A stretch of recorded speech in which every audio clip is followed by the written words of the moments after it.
ଚାନ୍ଦିପୁର ଅଞ୍ଚଳରେ ଚଢ଼ଉ, ଖିଲାପକାରୀଙ୍କଠାରୁ ଜୋରିମାନା ଆଦାୟ। ତମାଖୁ ବିକ୍ରୟ ଓ ସେବନ ବିରୋଧରେ ବାଲେଶ୍ୱର ପ୍ରଶାସନର ତତ୍ପରତା। ବାଲେଶ୍ୱର ଜିଲ୍ଲାରେ ତମାଖୁ ସେବନ ଓ ବେଆଇନ ବିକ୍ରିକୁ ରୋକିବା ପାଇଁ ଜିଲ୍ଲା ପ୍ରଶାସନ ପକ୍ଷରୁ ବ୍ୟାପକ ପ୍ରୟାସ ଜାରି ରହିଛି।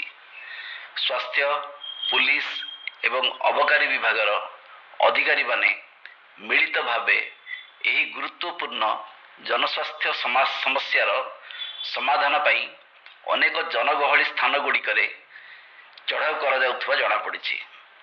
ଏହି ପରିପ୍ରେକ୍ଷୀରେ ଜିଲ୍ଲା ଜନସ୍ୱାସ୍ଥ୍ୟ ଅଧିକାରୀ ଡକ୍ଟର ସୁମିତ୍ରା ଦେ, ଡକ୍ଟର ଅରୁପ ଅଭିଷେକ, ଶ୍ରୀମତୀ ମୌସୁମୀ ସାମଲ ଓ ବ୍ରଜେଶ୍ୱର ନନ୍ଦ ପ୍ରମୁଖ ଚାନ୍ଦିପୁର ପୋଲିସ ସହାୟତାରେ ଚାନ୍ଦିପୁର ଓ ଝୁମ୍ପୁରା ଛକରେ ଚଢ଼ାଉ କରି 10 ଜଣ ତମାଖୁ ବିକ୍ରି ନିୟମ ଖିଲାପକାରୀଙ୍କୁ ତାଗିଦ କରିବା ସହିତ ତାଙ୍କଠାରୁ ଜୋରିମାନା ଅର୍ଥ ଆଦାୟ କରିଛନ୍ତି।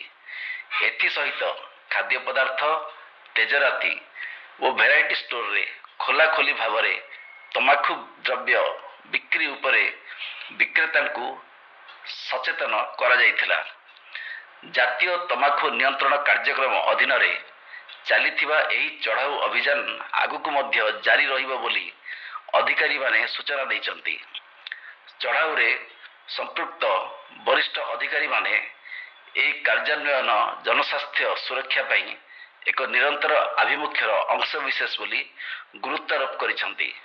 ତମାଖୁ ନିୟନ୍ତ୍ରଣ ନିୟମାବଳୀର ଅନୁପାଳନକୁ ସୁନିଶ୍ଚିତ କରିବା ପାଇଁ ବହୁ ବିଭାଗୀୟ ଟାସ୍କ ଫୋର୍ସ କଠୋର ଅନୁଧ୍ୟାନ ଏବଂ ପ୍ରବର୍ତ୍ତନ ବ୍ୟବସ୍ଥାକୁ କାର୍ଯ୍ୟକାରୀ କରିବା ଜାରି ରଖିବା ସହିତ ନିୟମ ଉଲ୍ଲଂଘନ ପାଇଁ କଠୋର ଦଣ୍ଡବିଧାନ ସହିତ ନିୟମିତ ଭାବେ ଏହି ଏନଫୋର୍ସମେଣ୍ଟ ଅପରେସନ କରାଯିବ ବୋଲି ଡକ୍ଟର ଦେବ ପ୍ରକାଶ କରିଛନ୍ତି। ରିପୋର୍ଟ ଶ୍ରୀ ସୁବାସ ମହାନ୍ତି।